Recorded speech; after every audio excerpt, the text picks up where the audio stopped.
as horrible as it was that my dad got sick and he died, it was something that I needed to draw me back to God, to draw me back home, and to draw me back to my family. Because those three things have made me who I am. And I felt I was looking in the mirror and I didn't recognize who I was. I couldn't see my faith. It was hard to be positive.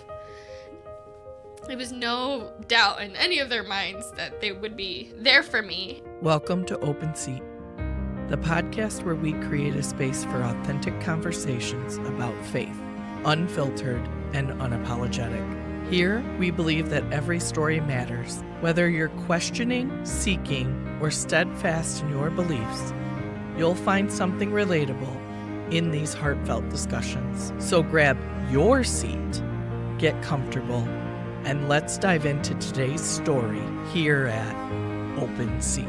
So today on the Open Seat, we have Lily Vazquez. Thanks for joining us. Thank you for having me. Oh, no, it's our pleasure. Yes, it is. You're right. So this is going to be a good one today, people. So let's talk a little bit about you. Tell us about you. Well, I'm 24 years young. I grew up in Adrian. I'm from Adrian. Both of my parents are from Mexico, and they migrated here in their late teens, early 20s. And they pretty much started their life here in Adrian, Michigan, and that's where I grew up. Mm-hmm. And I lived here majority of my life. I went to college in Ypsi to Eastern Michigan, so I spent 4 years there working on my undergrad, and then I moved back home when my dad got sick, and I started a master's program right after he passed, and I'm almost done with that. Thank you, God. Definitely very hard with the grieving, but I definitely wanted to keep me focused on my future, because sometimes when we lose a loved one, a lot of reality sort of shifts for us, and I wanted to make sure that I didn't completely lose focus of my end goal. And that was something my dad taught me about planning and having a plan and just working towards a plan and making sure that we have goals. And then my mom has just been supportive the whole way through and gives me her advice, her opinions, which are much appreciated, even though I don't sound welcoming to them all the times. But, you know, I appreciate it. So you are the daughter of Felipe and Rocio Vazquez. I'm their baby, let's clarify. But we're going to invite people to get to know you, yes, and not just the daughter that you've always been.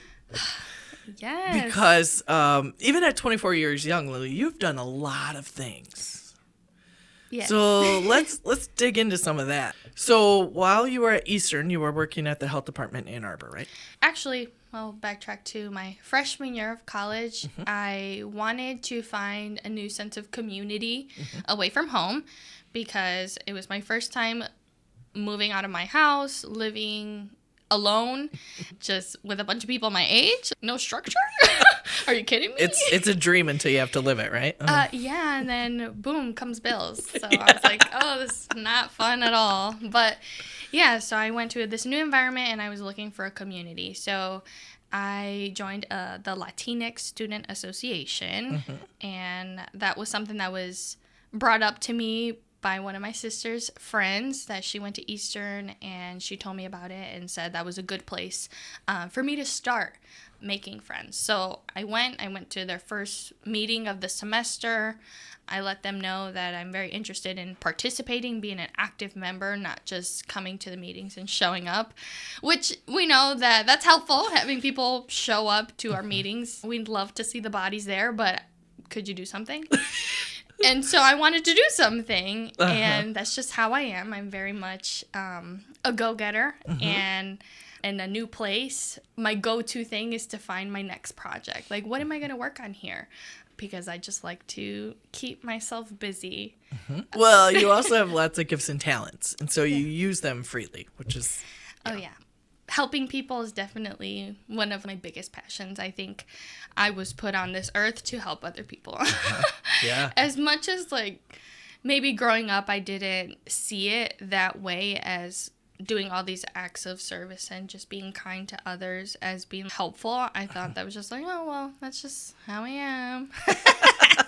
But my mom is also very loving, kind, and she's just a great role model. And when it comes to how to just treat other people with respect and as humans. And I actually have two of your mother's quotes on my board in my office. Oh, yeah? Because, Which ones? well, the first one is help without being asked for help is no help, which is a struggle, right? Because people who like to do things, Yeah.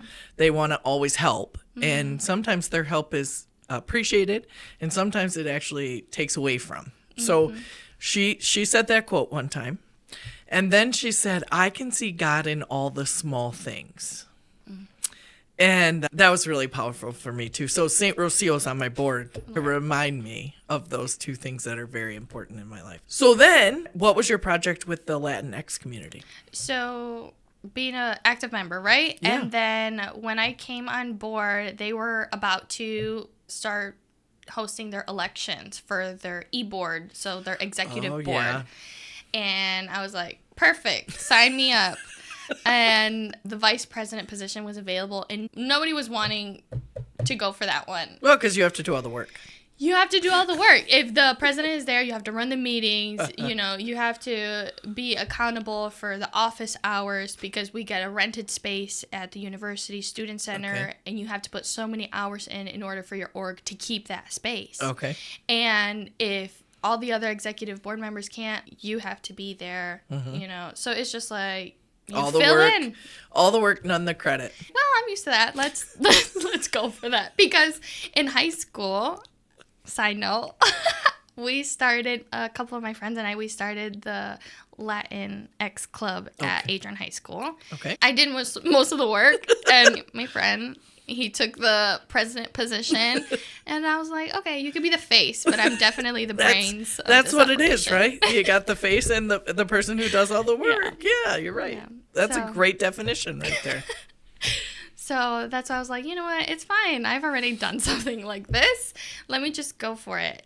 And during that time, I had some other personal things that had happened to me that just really set me back emotionally, spiritually, and academically even for a second. And being a part of that student org sort of brought me out of that really negative and dark place that I was in. And I am very grateful for all the friendships that I created in that student org, and just sort of the new community that I found and that I was longing for away from home, because I wanted to go to school far away, but not too far that it wasn't a drag to drive home.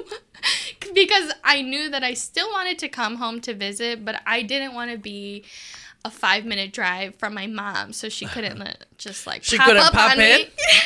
No way. Yeah. She does not do that. No, of course not. She'll call first. She'll give me time to I'm in the collect my parking lot, Lily. Hey, I came to pick you up from for church. Are you ready? After I had time of my life the night before, and I was not expecting her. That one was a fun time, and she definitely knew. Call. She definitely knew she was taking me to church that morning. Oh. Something in her told her that she was going to go take me to church. Someone. Thanks, God. Yeah. That's generally how those go, right? Yeah, always. Yeah. So the Latinx community was where you found community. Then we move on to what's the next step? So after the Latinx, I sort of created my own community there, established more friendships, and then I was interested in joining a sorority. There's lots of different sororities, and I wanted to join a multicultural one. So it is a Latina-based sorority, but a multicultural organization. So that means anybody from any ethnic background could join this said sorority. And now with a lot of the changes in the legislature, we have opened up to accepting trans women as well in the organization. And that was something that was a big debate. Even opening it to become multicultural. Mm-hmm. Some of the founders wanted to keep it Latina only. Mm-hmm. So our organization has grown a lot since it started in 1990, mm-hmm. which is very young.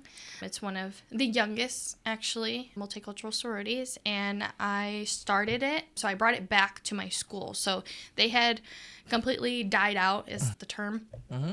At our school, so myself and a couple other girls, we wanted to bring it back. Okay. Again, I was doing a lot of the heavy work. I was doing a majority of the lifting and a lot of the pushing in the beginning, because some of the friends that I made when I first got to college, they were from that sorority, and I just felt a different connection with that. And then their philanthropy and just doing all the community service. Community service has always been important to me. I've done it ever since I was a little kid without knowing it was community service. Mm-hmm. I thought I was, It's just a way of life. Yeah. I mean, my parents helped everybody and anybody who needed help. So I just thought people were like that. Still do. Your family still does. Yes, still.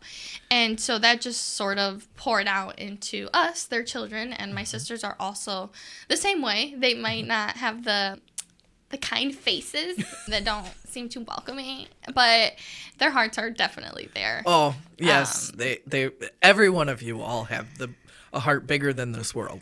You can count on us. Yeah, for real. And I think that's a really important trait as well, in having friends that also you can count on. So building those relationships and those friendships with the Latinx club and then with the sorority.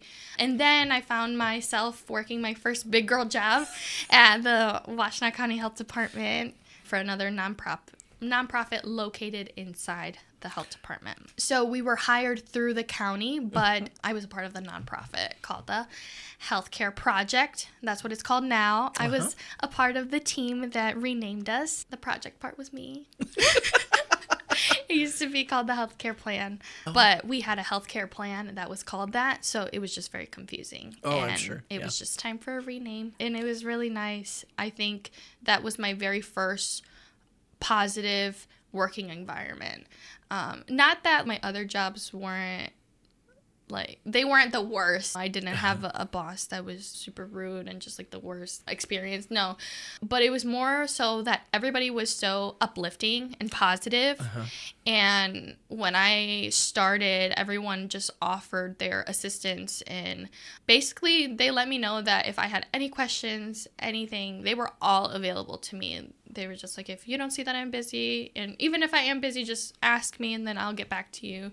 So that was a really great first big girl job to get into. So then I had very high expectations of what, the adult workplace should be like and feel like. And of course, that's not the reality.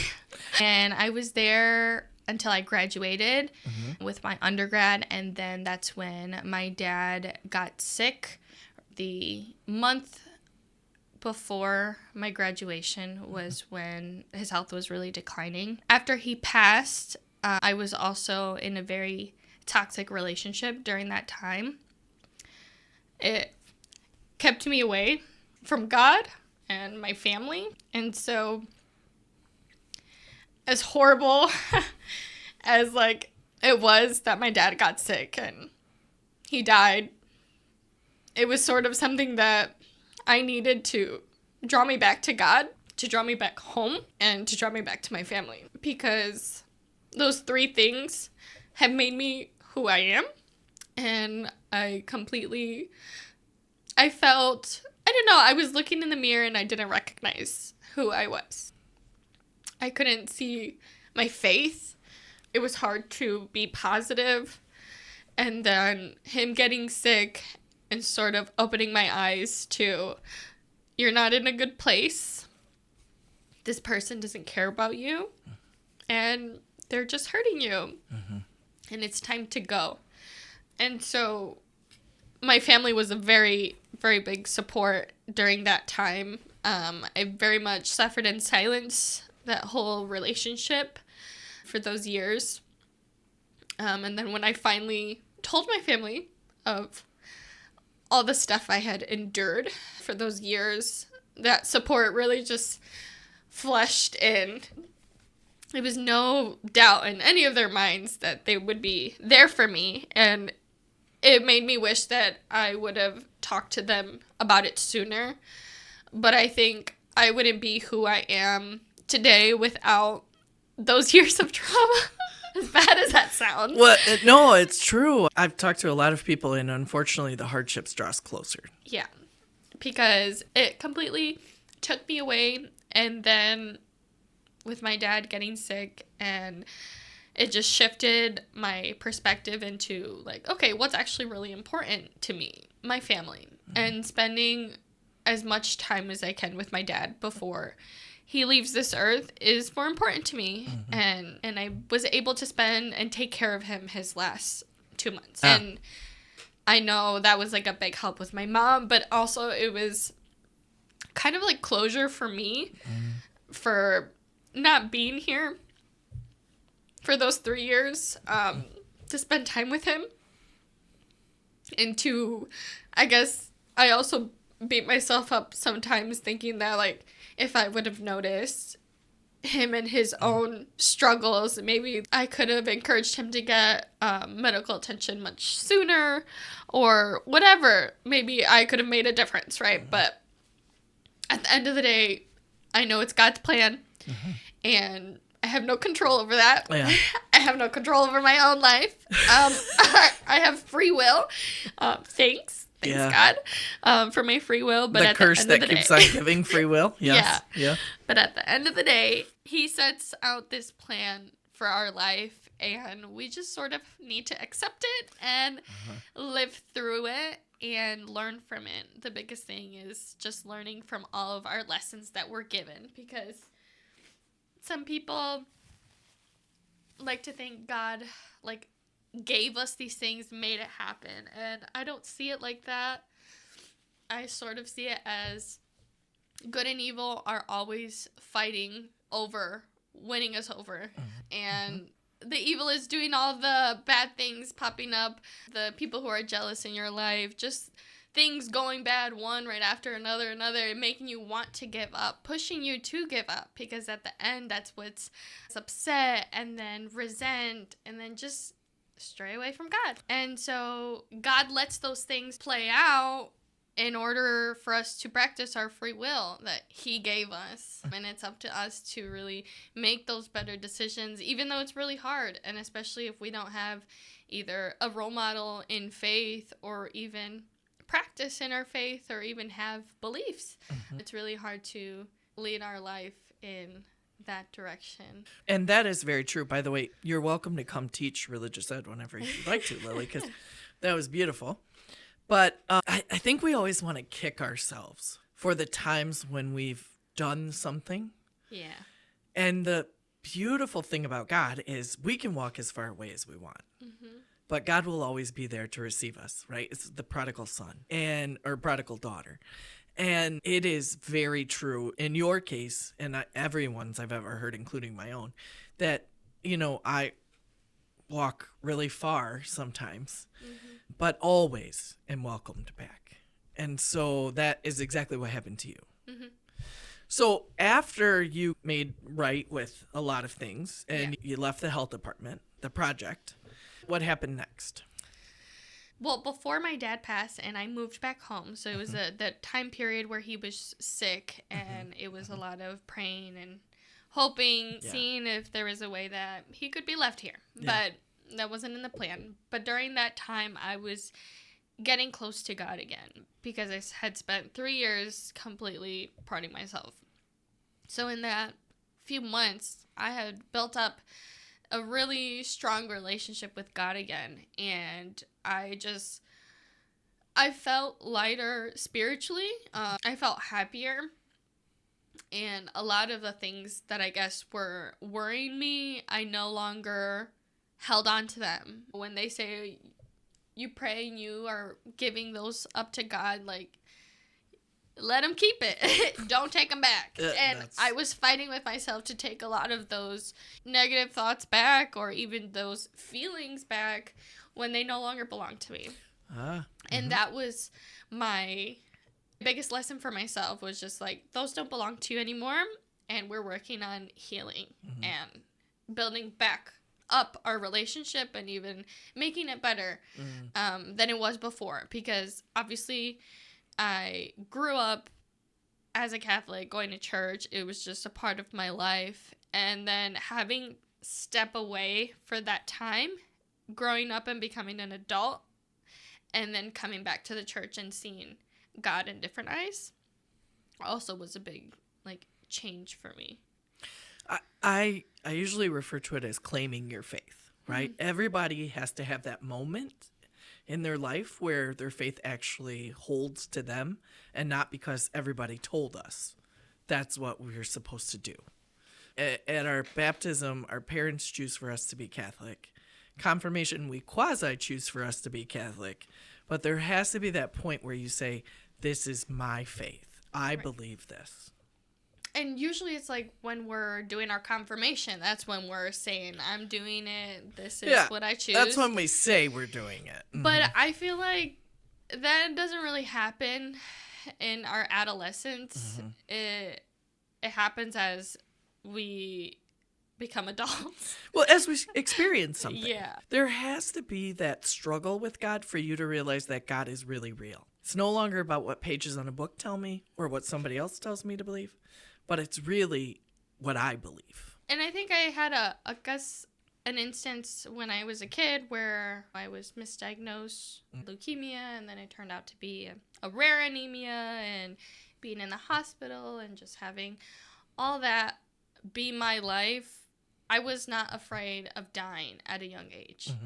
So I think that also maybe changed some things for me, that my whole life, even though I'm very giving and loving and sort of thing, but I'm also not afraid to die, so I'm not afraid to speak my mind, just express my true feelings, because I think that's what makes us human. And sometimes we're so worried about putting up this facade and to be somebody who we think the other person wants us to be, which is so... Well, it's what the culture tells us, right? You have to be this and this and this. But in the reality, we are made in the image and likeness of God, which is not to be this, this, and this, but to be who we really are. Right. Imperfect. Yeah. Individuals. Like, why can't we be individuals again? Yeah. And God made you to be you with your gifts and talents. Yeah. He made me to be me with my gifts and talents. And when we collectively work for it, then it's when it becomes better than if I just become Lily Vazquez. Right. I can't do you well, so I'm not going to try. But you're right. I mean, we all have to do what our gifts and talents provide us so that it's a better world instead of being like everybody else. Yeah. I would say, Lily, I don't think you have a struggle with that. I mean, you may have, right, when you fall and you're just kind of living out there on your own. But I think when you're walking with God, there's no struggle in you. Oh, definitely not. It's like when growing up, being with my parents, it was just like not a thought in my head. They sort of led wherever we were going on vacation. It was just like, I'm just here existing. That's how I feel with God. When I'm like close, when my relationship is where like it needs to be, my faith is where it needs to be. And it's just, I don't even have to think. Sometimes when those negative thoughts of like, or like doubt, right? Self-doubt pops up, I right away try to recognize it and dismiss it, because we're not accepting that anymore. We're not taking that. I don't want those negative thoughts. I prayed for them to go away. I know this is not you putting them back in my head, so I'm rebuking them and send them back to where they came from. And it's hard. It's easier said than done. But my work that I do now, so I work with kids now. Yeah. And kids with disabilities at that. So everybody learns differently. They're at different levels for different subjects. Reading, writing, even communication, just comprehension levels. Everything is different, each student and every school that I go to. But I am teaching them life skills, soft skills, skills to help them live independently on their own one day. Because for the longest time, society has not made it acceptable for people with disabilities to live within our community as just human beings.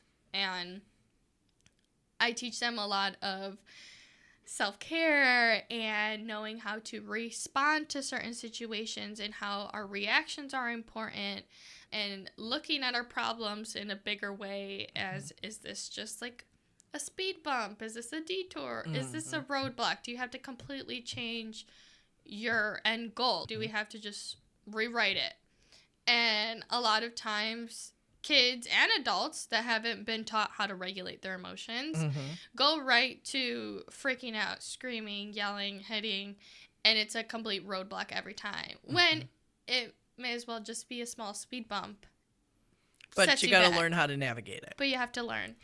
Probably, honestly, about 90% of the world should be in your class, Lily, but... I believe that wholeheartedly. I think 100% everybody should be taking classes like this and learning this information, because it's helped me be accountable for myself. I think it has helped me refocus like at least 10 times already, and I haven't been there a full year. If they actually did what I'm telling them, man, will they be successful by 25? I'm telling them, but obviously we don't work like that. So I know it's not going to happen. I just hope that one thing sticks with these kids that I have either shared with them, and even just me being empathetic and listening to when they want to share things makes a big difference.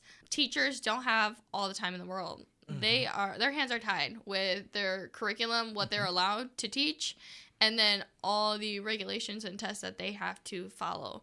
So when I go into these classrooms, I let the teachers know, I'm trying to make your life easier.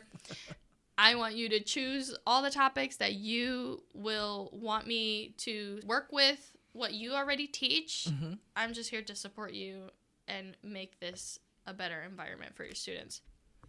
And just the talk of disabilities is not talked about enough. And I think a lot of people don't understand what disabilities really entail, like in its whole, because there's physical disabilities, invisible disabilities that we don't see, and just many tiers. Your employer use DIS and then a capital A? Yeah. So lowercase d and uppercase A for disability, to emphasize that we're all abled in our own ways. It might not be the way that you think I'm supposed to be able, but I am able to do things with accommodations, with assistance in other ways. And that's what we really do. Our mission is to just promote to be self-sufficient and get the accommodations that they need to be successful on their own, because a lot of people with disabilities do not want to be taken care of. They want to live on their own. A lot of my students, they tell me they can't wait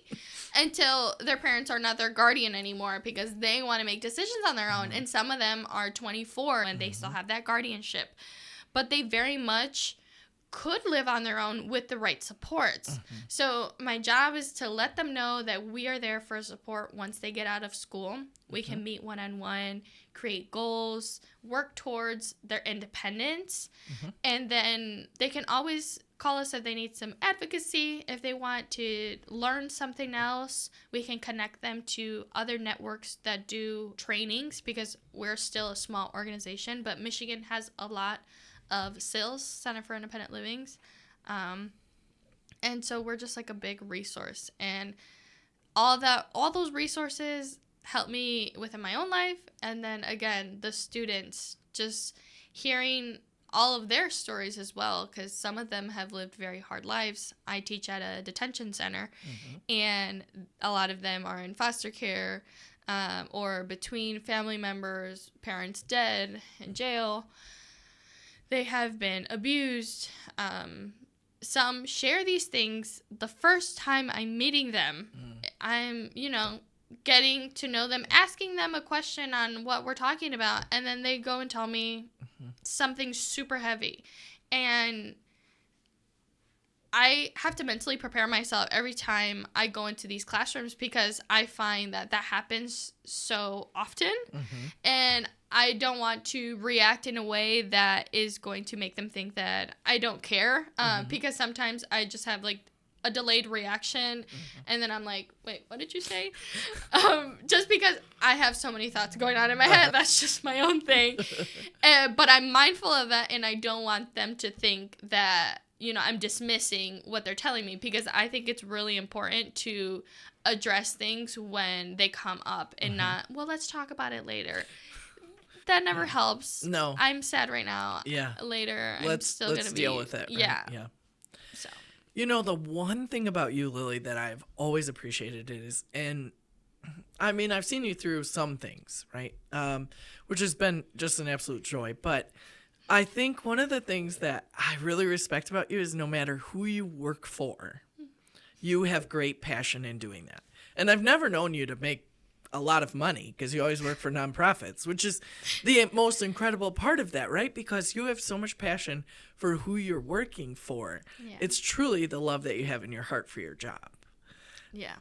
I am very broke. I have lots of debt from college, but I love helping people. The money, I mean, it's nice. I would like to have financial stability, but I think filling up my cup is helping other people. And if I'm making a bunch of money and I don't feel like I'm contributing anything to society, I'm not going to be happy. Yeah. So I am very good at my budgeting, and I still take my trips. I'm going to Washington next week to visit my cousin for her birthday.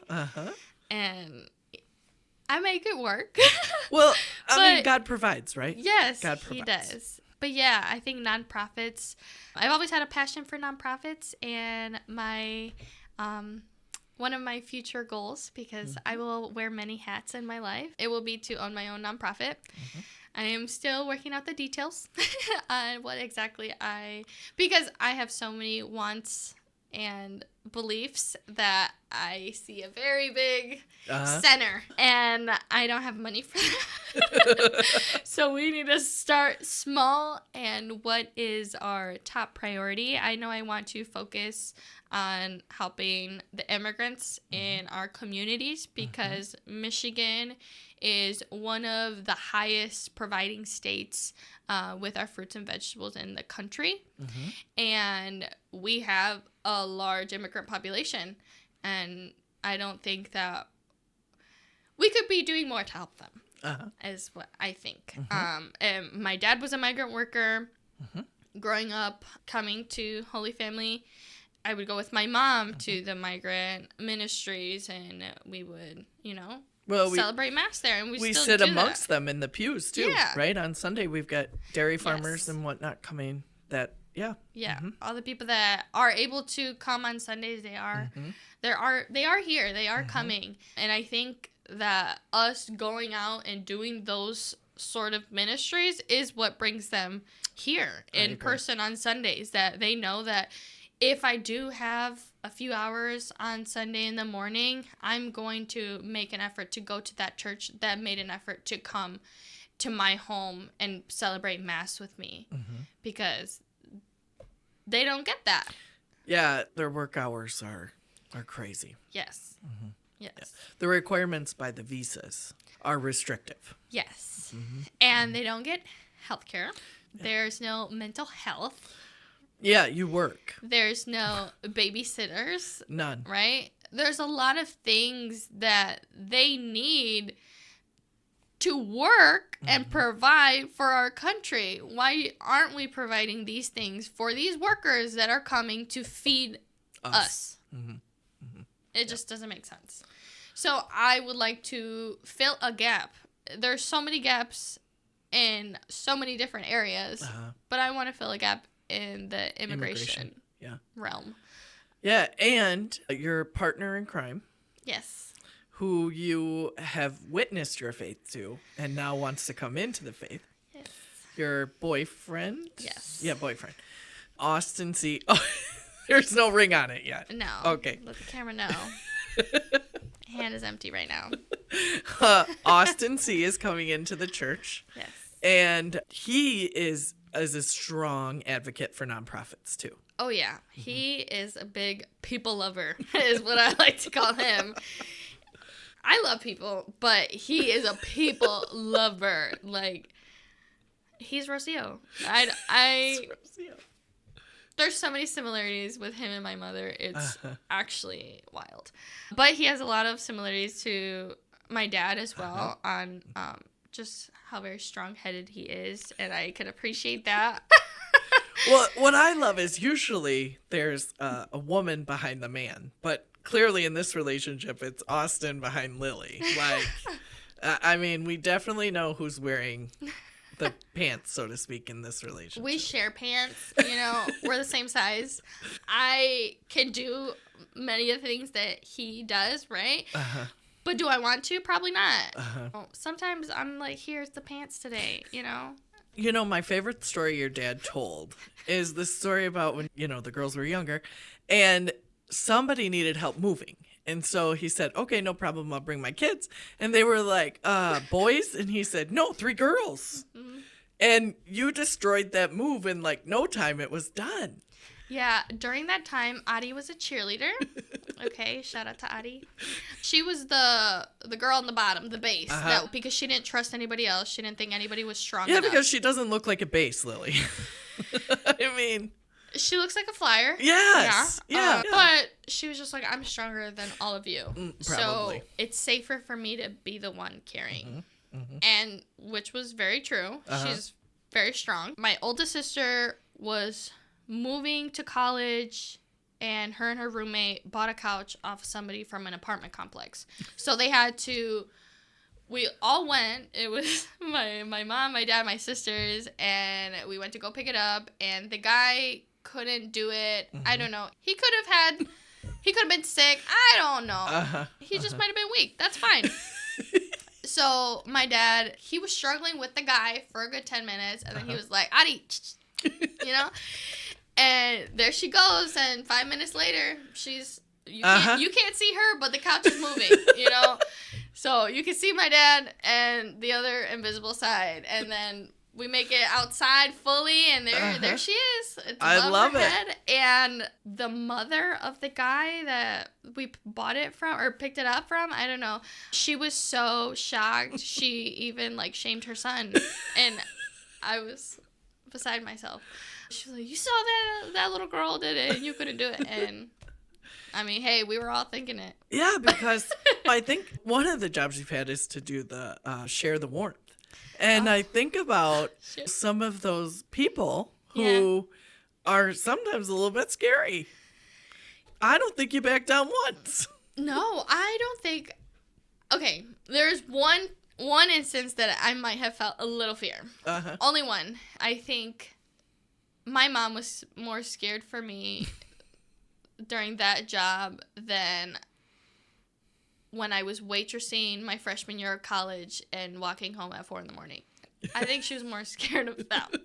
The job that was during the day. I'm just saying her knees were pretty worn out from that. Praying experience. so hard. Yeah, I know. I think working at the homeless shelter really shifted my perspective on mental health. And just our homeless population. A lot of people are not homeless because they want to be. A lot of the time, they are so mentally out there that there's not enough support in these communities, and especially in rural areas for mental health support. It's just hospital, jail, hospital, and jail. Hospital no longer. They recognize who is homeless, and they don't want to treat them. I know that because I experienced that with working with them and hearing over the phone. Those words come out of some doctor's mouth. So I know a lot of the stigmas are so true, and they're very much practiced in our area. But I was so far removed from that growing up that I didn't realize that we had a homeless population. And then I did notice as I got older, things are progressively, getting a little rougher in Adrian. That's because we have a jail here, and that jail will bring families of the people who are inmates there. Oh, a lot the of prison. times. Yeah, the prison. The prison. Statistically, it brings more of their family members, right? Yes. And that could bring more of whatever it is. You're right. That's not always the case, though. It very much could have just already been here, and it was very small, and over the years, things get bigger. And it just became a bigger problem. And I think just... Well, we also don't have the mental health resources that we had in this community at one time either. Yeah. You know? In Tecumseh, they are going to be opening a mental health care facility. Yes. They're going to focus on the youth to begin with, because prevention is the biggest, deterrent. Yeah, that's where we really need to focus a lot, is prevention in these schools and address the youth before they become adults who don't know how to cope, who don't know how to react and, handle life. Yeah. I mean, your speed bump, detour, roadblock analogy is very true for all ages, right? And all abilities. Yes. You have shared a ton with us, Lily. Too much. Oh, no, not too much, but a lot to think about, a lot to process. You have a lot of passions, which is so good to hear. The future looks very bright right now. What is one thing someone could do to try to change something small? I think first you need to look at what's in your control. What do you control and what do you not control? And if the thing that you want to change is in the box of I can't control, looks like you need to choose something else. Looks like you hit that detour. Yeah. Roadblock. Roadblock. Because we're changing directions. That's right. Because we can't change that. Like when my students, they're picking on each other. If you're picking on them for something that they can't change within the next 5 to 10 minutes, you have nothing to say to that person, because that's out of their control. Absolutely. Out of their control. And I think if we start to look at our issues or things that we want to change in that way, okay, what's in my control, what is not in my control, and start approaching it that way. If it's not in our control, maybe there is a different way that we can shift that question into being more of our control, and then we can start addressing the problems. Okay, seeking information about that said problem. Okay, what type of problem is this? Where am I going for this information? Making sure that information is credible. A lot of the stuff on the internet is not true. College has taught me so much about research, credible sources. Google Scholar, everybody. Google Scholar is free. And if you go to college, a lot of their libraries have databases that have articles and lots of information. If you want to make a big difference, if it's something in your community that you want to see change, talk to different community members, people who are in charge or a part of those groups that you want to make a difference in. If it's something in your home, if it's personal, like a routine, creating lists, writing down your hopes, your wishes, your goals, because all of our wishes and dreams can turn into goals once we break down all the steps. But the important thing is writing them down. You can think all of these things. They will come and go. I don't know about you, but my memory is not the best. And I'm only 24, so I can only imagine how much worse. That's a genetic thing in your life. Oh, 100%, because of my mother. Yeah. Well, I just want to thank you, Lily, because you have just given us so much to think about. And maybe one day we'll be as good as you are at using your gifts and talents to help the world, because that's really what you do. Try my best. I think as long as you are doing your best, nobody can tell you anything, because you're putting the effort. You're putting in your time. That's your energy. Those are your emotions, your feelings. And nobody should be in control over your feelings except you. And that's something my mom has always tried teaching me. She struggles with it, and I still struggle with it. But we love that we talk about it because, hey, we're aware. Amen. Once again, we thank you for joining us today. We hope that wherever you find an open seat in your life, you will invite someone to join you.